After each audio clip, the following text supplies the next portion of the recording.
السلام عليكم ورحمة الله وبركاته walaalkiin xareed xasan xuseen oo u taqaanaan xoogsade halkaan in kala soo hadlayana waa xoogsade xumaandiid official insha Allah biidin Ilaahi tabaaraka wa tacaala maanta waxaan rabaa inaan halkaan kugu soo bandhigo maansa yar ee aan ugu talagalay hablaheena Soomaaliyeed ee isticmaala TikTok anigoo u kala qaybiyay kuwa u isticmaala TikTok dhanka wanaagsan iyo wacyigelin iyo ma garanaysaa inay wax wanaagsan soo bandhigaan iyo maaragtay kuwa ugu talagalay inay maaragtay dhanka xun u isticmaalaan oo jirkooda ay ku soo bandhigaan si akhlaaq darro ah oo Ilaahay subxaanahu wa tacaala uu raali ka ahayn marka insha Allah ka bogasho wacan maansada waxayna u dhacaysaa maansada sida tan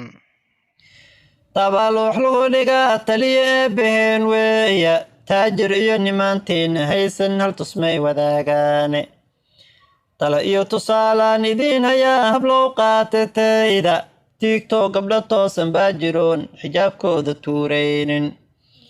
kuwa dhaqanka tuuro ka tallaabsadaa jira tala iyo tusaalaan idiin hayaa gabdhaha roor TikTok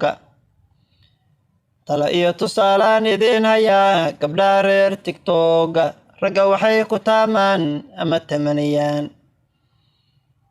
gabar toosan Alle taqaano tukada salaadeeda xumahana taageerin taasay toos u raadshaane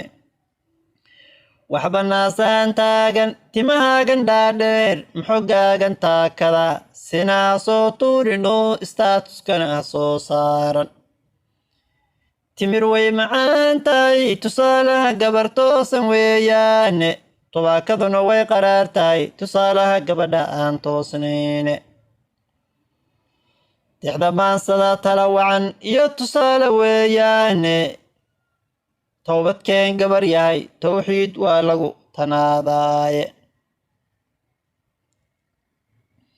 toobadkeen gabar yahay tawxiidka waa lagu tanaadaaye